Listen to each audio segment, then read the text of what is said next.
A federal lawsuit challenging the mask mandate in Duval County is being delayed over a question of which court should be handling it. The case was brought by a group of parents and students. They say the district is breaking the law by requiring most students to wear face masks. News4Jax reporter Joe McLean dug through the latest court filings. So Joe, that group of parents now has to make some changes, I guess, to its argument. Right, and the parents who are bringing this case, as you said, are arguing that the district's mask mandate, it's breaking the law. Well, in a conference yesterday, the judge asked, which law are you talking about?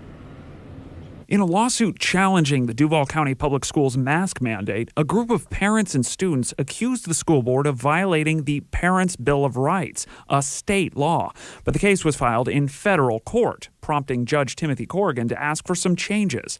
The plaintiffs now have to figure out what federal law the district is breaking or concede that the case should bounce back to a state-level court. In the meantime, the district's mask requirement is still in effect, which the plaintiffs' attorneys argue is hurting students. Some kids do great with masks on, but our parents and our children are harmed by these masks, and that's the problem. The district's mandate does have an exception for students with certain conditions, provided they get a doctor's note. Attorneys for the school district fired back, calling the lawsuit a shotgun complaint, the legal equivalent of throwing a bunch of charges up in the air and hoping one of them lands. The district pointed out that the lawsuit repeatedly claims that masks have no effect on the spread of COVID-19, while later arguing in the same document that the mask mandate deprives children of their opportunity to encounter COVID-19 naturally at school and develop lifelong natural immunity to the virus and its variants. Whitney said that complaint was to drive home a point about parental choice. So these parents, some of them have a legitimate interest in ensuring that their children get that immunity, much like you do with chicken pox or the flu or the common cold or anything else. Your immune system builds up over time.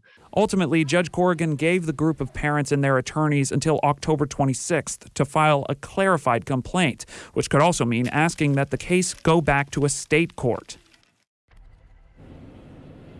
Now, it's worth mentioning that coronavirus cases in Duval County are going down. In fact, projections show that by the time this case goes back in front of a judge, the mask mandate could be lifted because the district will have hit those set benchmarks for that mask mandate to be automatically suspended.